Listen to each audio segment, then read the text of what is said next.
In December 1958, as Marshall College students headed home for Christmas, Congressman-elect Ken Heckler prepared to embark upon his own journey, one that would prove quite educational. I don't think it's possible for an individual to go into a legislative body and expect to get 100% of what he believes in or even what his district believes in. I had been taught in graduate school how all legislation in Congress is compromise, and that's what I used to say when I was teaching, but when I got to Congress I discovered that the word compromise is frequently used as an umbrella to try to weaken and drive loopholes into otherwise good legislation.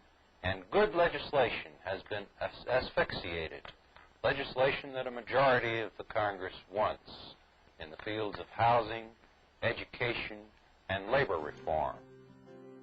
Heckler joined George McGovern and other members of the House of Representatives to address common concerns and achieve mutual goals. When you talk to Ken Heckler, he looks at you, kind of looks at you, and he nods a little, listens to you. You have the feeling every word you say he's digesting and that he's going to think about that. I've always thought that was an advantageous eccentricity of Ken. Food for peace. McGovern, a Democrat, hoped to bring to Washington the kind of fresh thinking he helped introduce in the predominantly Republican state of South Dakota. I thought there was a need for a more liberal party, not necessarily that we had all the answers, but that out of the creative tension and competition between two different political philosophies, we'd probably end up with a better government. Heckler also worked with Republican members, like Kansas Congressman Bob Dole. Democrats had the upper hand. We understood that. We were in the minority. We understood that. But there are still certain things we could do to slow up the process. But even more important, there are certain things we could do to accelerate the process and get good legislation passed by working together with our fellow Democrats.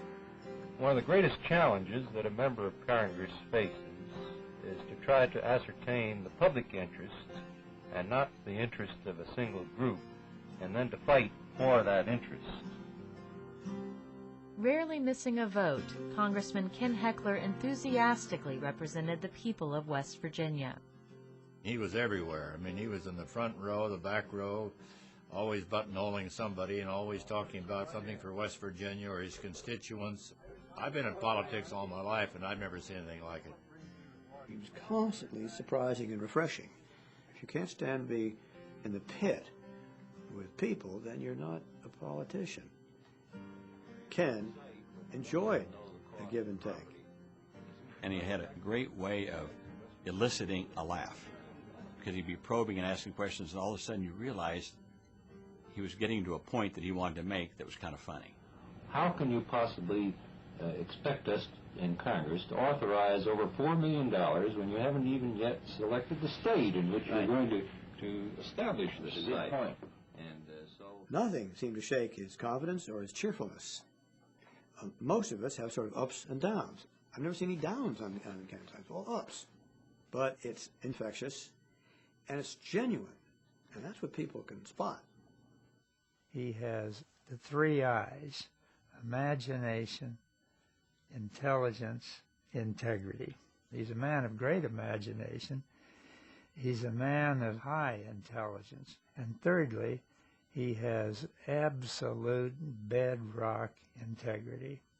Congressman Ken Heckler, a delegate to this convention, has been perhaps one of the most outspoken of the West Virginians on the Vietnam War situation. You are unalterably opposed, really, aren't you, Congressman? I certainly am, Boz, and I certainly hope... Initially, I supported American efforts in Vietnam, but I was asked here at Marshall to talk with a group of foreign students. They kept interrupting me by saying, now let's talk about Vietnam. What right do you have to be supporting our military effort over there? I found it increasingly difficult to answer that question because it was essentially a civil war.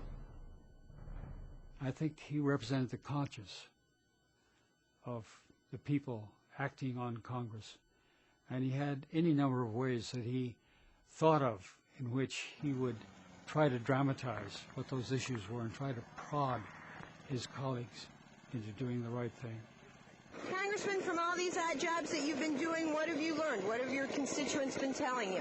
Well, you know, when you're sitting up in Washington, you get an exaggerated sense of your own importance, and I think it's great to be able to get out and work alongside of the working people who, after all, are the backbone of the nation.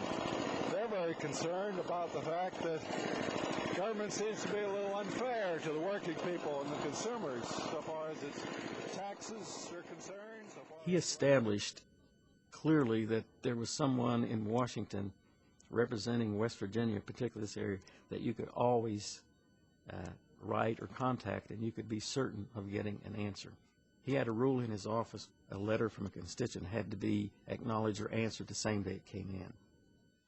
The only thing bad I can say about the office is his desk was always a mess. But if you would ask him where something was, he would pull it from the stack and he knew exactly where it was. Here's this stack, I'd say at least 6 feet high. Walks over to it, reaches in and pulls out a sheet of paper. I thought that was phenomenal. That somehow, amidst all the clutter, he's able to get the essence.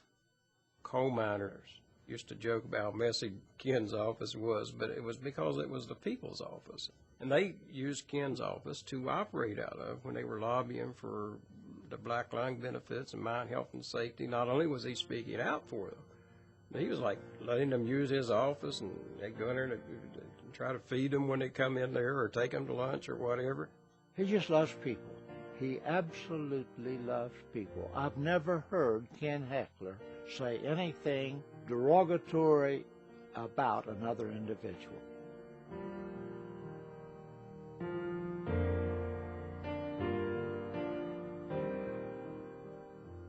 I could see when somebody called and said, you know, I can't feed my family, I'm having a hard time, I need to get my black lung benefits, or I need to get my Social Security, how he would jump on it.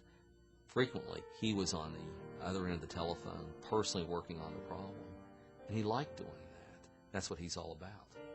He was deeply committed. I mean, there's no question at all that he was deeply touched by the conditions that he saw people living in, and the fact that they were trapped more often than not, that they had no way out.